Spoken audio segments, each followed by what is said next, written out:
Bonjour bien-aimés, bonjour peuple de Dieu, bonjour aux frères et sœurs en Jésus-Christ. Bonjour à tous ceux qui persévèrent dans la foi chrétienne au milieu de diverses épreuves et qui n'ont pas renié Jésus, qui n'ont pas renié le nom du Seigneur Jésus-Christ malgré les tribulations, malgré les épreuves, malgré les persécutions. J'aimerais dire à un homme, j'aimerais dire à une femme que Dieu ne peut pas te faire passer d'un niveau à un niveau supérieur si tu n'es pas éprouvé. D'abord, la première chose se passe sur le plan naturel. Les hommes, avant que tu ne puisses, par exemple, porter la tenue d'avocat et que tu n'ailles plaider, par exemple, sur une cour de justice, tu as d'abord besoin de passer par un certain nombre d'épreuves. Il faudra d'abord que tes formateurs t'aient éprouvé. La même chose se passe également en ce qui concerne la formation peut-être des militaires. Pour qu'un militaire puisse porter des galons et qu'il puisse porter une tenue militaire et qu'il puisse exercer sa fonction en tant que soldat ou alors sa fonction en tant qu'officier, il faut d'abord qu'il passe par des épreuves. C'est après avoir été éprouvé qu'il peut maintenant recevoir son galon. Il peut recevoir également son diplôme. Donc, la même chose se passe également au niveau spirituel. Dieu ne peut pas élever un homme s'il ne l'éprouve pas. Dieu ne peut pas élever un homme s'il ne l'éprouve pas. Jésus, aujourd'hui, les Écritures nous enseignent que Jésus est assis à la droite de la puissance de Dieu. Mais avant que Jésus ne soit assis à la droite de la puissance de Dieu, Jésus a d'abord été éprouvé. Il a été éprouvé par quoi? Il a été éprouvé par le chemin de croix qu'il a mené de Gethsemane jusqu'à Golgotha, c'est-à-dire ce chemin où il a porté sa croix, ce chemin où il a été flagellé par les hommes, ce chemin où il a été insulté par les hommes, ce chemin où on a craché sur lui, ce chemin où on l'a crucifié et où son sang a été versé. Donc Jésus lui-même a dû être éprouvé avant d'être élevé à la gloire du Père. Donc, il ne peut pas avoir d'élévation sans qu'il y ait une épreuve avant que Dieu ne t'élève. Parce que Dieu est un Dieu juste, il va d'abord te faire passer par des épreuves. Donc, les épreuves que tu traverses, mon frère, ma soeur, les épreuves que tu traverses, homme, femme, si c'est au nom de Jésus, c'est parce que il y a une élévation derrière. C'est parce que Dieu veut t'élever. C'est parce que Dieu veut te donner une plus grande sagesse qu'il te fait passer par une épreuve. C'est parce que Dieu veut te donner une plus grande intelligence qu'il te fait passer par une épreuve. C'est parce que Dieu veut te donner de plus grands dons spirituels qu'il te fait passer par une épreuve. C'est parce que Dieu veut t'honorer là où tu te trouves, qu'il te fait passer par une épreuve. Il n'y a pas d'élévation sans épreuve. Deuxième chose que nous allons voir, c'est le revêtement de Jésus. Vous savez très bien que Jésus, lorsqu'il est descendu du désert après avoir jeûné 40 jours et 40 nuits, les Écritures nous enseignent que Jésus eut faim. Et il fut tenté par le diable jusqu'à 3 fois. Satan tenta et éprouva également Jésus. C'est lorsque Jésus traversa cette épreuve-là que les Écritures nous enseignent que Jésus a été revêtu de la puissance de Dieu. Donc, avant même que Jésus ne soit revêtu de la puissance de Dieu, il a d'abord passé 40 jours et 40 nuits sans manger, sans boire. Alors, après ce temps de 40 jours, il a donc eu une confrontation avec Satan. Et pendant cette confrontation avec Satan, Satan l'a tenté de plusieurs manières. Et c'est après avoir tenté Jésus et que Jésus a eu à passer avec succès cette épreuve, c'est alors à ce moment-là que Jésus a été revêtu de gloire. Qu'est-ce que je veux dire, mon frère, ma soeur? Ce que je veux dire, c'est que si tu veux être élevé, beaucoup de chrétiens veulent des grands dons, de grandes capacités, de grandes connaissances, de grandes révélations, de grandes expériences surnaturelles, mais pour que tu y arrives, il faut d'abord que tu sois éprouvé. Il faut d'abord que Dieu t'éprouve. Et chaque fois que Dieu va t'éprouver et que tu vas traverser l'épreuve, alors Dieu va augmenter ta sagesse. Chaque fois que tu seras éprouvé et que tu vas traverser avec succès l'épreuve, Dieu va augmenter ta connaissance. Et chaque fois que tu seras éprouvé et que tu vas traverser avec succès l'épreuve, Dieu va augmenter tes capacités prophétiques. Et chaque fois que tu seras éprouvé et que tu vas traverser avec succès l'épreuve, Dieu va augmenter ta puissance. Et chaque fois, mon frère, ma soeur, que tu seras éprouvé et que tu vas également traverser avec succès l'épreuve, Dieu va augmenter tes capacités de révélation, de compréhension également, et il va te bénir davantage.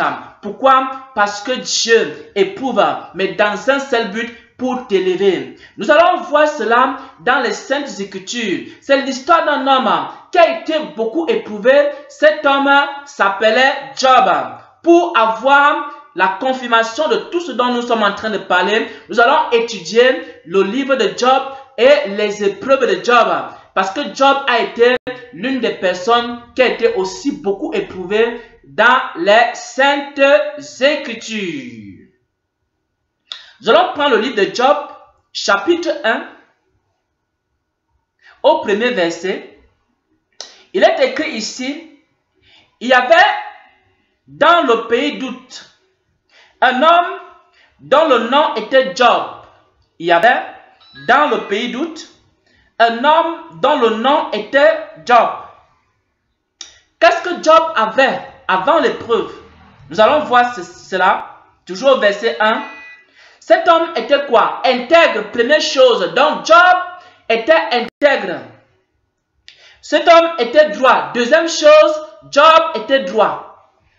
Cet homme craignait Dieu. Troisième chose, Job craignait Dieu. Cet homme s'écartait du mal. Quatrième chose, Job s'écartait du mal.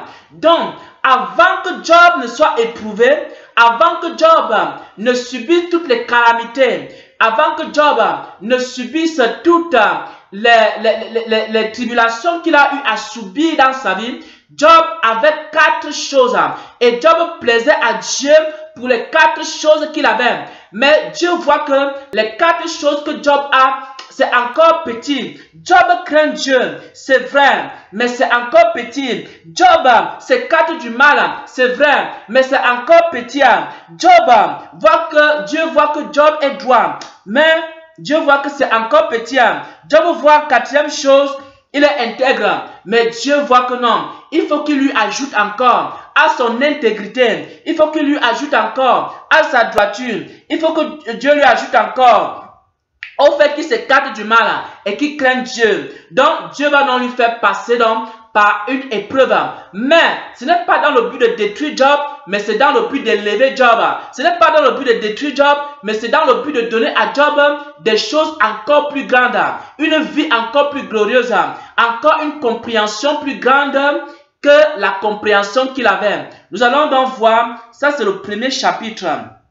Nous allons entrer maintenant dans le dernier chapitre de Job, qui est le chapitre 42. Et nous allons avoir la confirmation de ce dont je parle ici.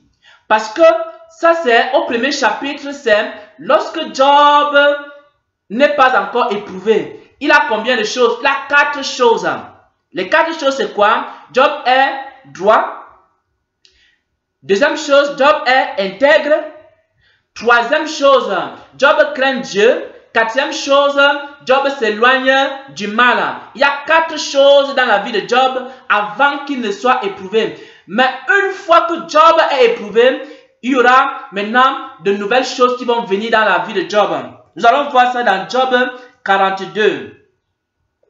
Dans Job 42, Job répondit à l'Éternel. Ça c'est une fois qu'il a été éprouvé. Je reconnais que tu peux tout et qu'aucune réflexion n'est inaccessible à toi. Qui est celui?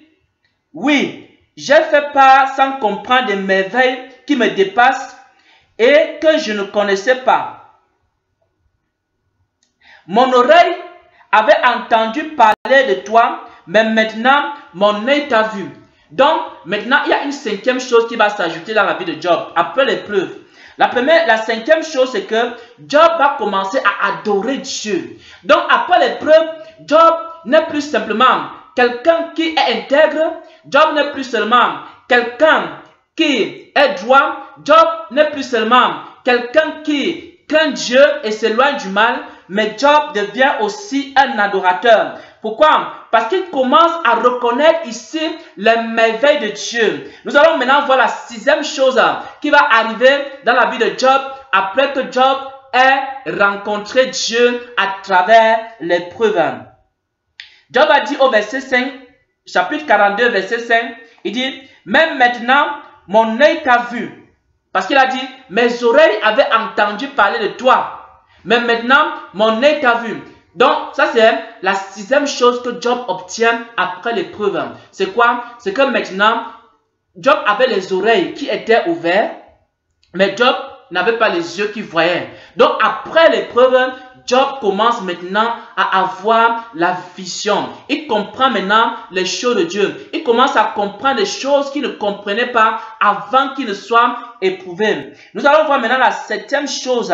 C'est que Job devient maintenant compatissant. Pourquoi? Parce que à la fin de l'épreuve, Job va prier pour ses amis. Parce que Dieu va lui recommander de prier maintenant pour des gens. Donc, à la fin de l'épreuve, Job va commencer à prier pour des gens. Job également, ça c'est la huitième chose que Job obtient, c'est qu'il obtient quoi? Les bénédictions matérielles. Chapitre 42, verset 10, il est écrit, l'Éternel rétablit la situation de Job quand celui-ci eut prié pour ses amis, et l'Éternel lui accorda le double de tout ce qu'il avait possédé. Ça. Bien-aimés frères et sœurs, lorsque Dieu veut doubler les bénédictions qu'il t'a données, il te fait passer par l'épreuve.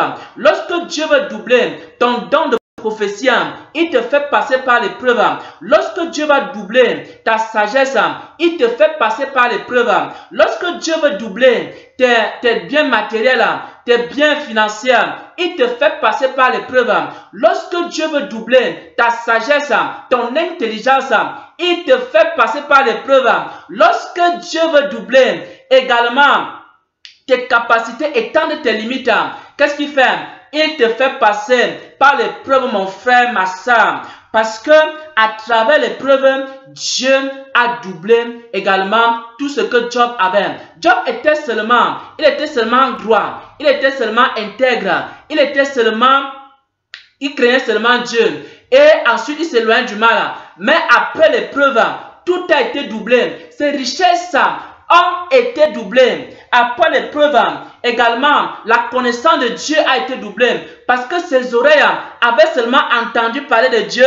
Mais après l'épreuve, ses yeux ont vu Dieu. Après l'épreuve, Job est devenu un homme qui louait Dieu. Un homme qui adorait Dieu. Après l'épreuve, Job est encore devenu quoi? Un homme compatissant. Un homme qui priait pour les autres, qui avait la compassion pour les autres, et il priait pour eux, pour que ces gens et ces hommes et ces femmes soient guéris. C'est pour dire quoi, frère et sœur? Toi qui traverses l'épreuve, mon frère, toi qui traverses l'épreuve, ma soeur, l'épreuve, ce n'est pas pour te détruire. L'épreuve, c'est pour t'élever. Si Dieu te fait traverser des épreuves, si Dieu te fait passer par des situations qui sont des situations difficiles, c'est pour t'élever. C'est pour te faire passer d'un niveau A à un niveau B, un niveau X à un niveau Y, d'une petite gloire à une plus grande gloire. Parce que les légères afflictions que tu traverses n'ont qu'un seul but, c'est te faire passer d'un niveau à un autre. Mais il faut, parce que Dieu est juste, que tu sois éprouvé. C'est pourquoi je te dis, mon frère, prends courage. C'est pourquoi je te dis, ma soeur, prends courage. Je ne sais pas dans quel domaine tu es éprouvé. Tu es un chrétien. Tu demeures ferme dans la parole de Dieu. Mais tu connais des épreuves dans ta vie. Mais je ne sais pas exactement dans quel domaine tu es éprouvé. Mais je te dis une seule chose. prends courage. C'est parce que Dieu veut doubler également la révélation dans ta vie qui te fait passer par les épreuves. C'est parce que Dieu veut doubler ta sagesse qui te fait passer par les épreuves. C'est parce que Dieu veut te donner une plus grande puissance qui te fait passer par les épreuves. C'est parce que Dieu veut te donner un plus grand don de compréhension qui te fait passer par les épreuves. C'est parce que Dieu veut t'élever qui te fait passer par les épreuves. Regardez de la Genèse, du livre de la Genèse, le premier livre de la Bible, jusqu'au livre d'Apocalypse, tout ce que Dieu a élevé, il les a d'abord éprouvés. Même si vous regardez la vie de David, David est passé par plusieurs épreuves. Et chaque épreuve par laquelle David passait, David allait également d'un autre niveau, jusqu'à ce qu'il soit assis sur le trône d'Israël. Il est passé épreuve par épreuve, tribulation par tribulation, situation par situation. Et chaque fois que David triomphait d'une épreuve, alors Dieu lui accordait une plus grande bénédiction, une plus grande grâce, une plus grande force, une plus grande sagesse, une plus grande autorité également. Et c'est comme ça que David pouvait croître, qu'il pouvait grandir. Parce que l'épreuve, ce n'est pas pour te détruire. L'épreuve, c'est pour te faire grandir. L'épreuve, c'est pour te faire prospérer. Mon frère, ma soeur, prends courage au milieu des épreuves, sachant que l'épreuve n'est pas un sujet de tristesse, mais c'est un sujet de joie, c'est un sujet d'élévation, parce que tous les enfants de Dieu sont éprouvés, mais pour être plus forts, pour être encore plus sages, pour être encore plus intelligents et pour aller de gloire en gloire au nom de Jésus-Christ. Amen.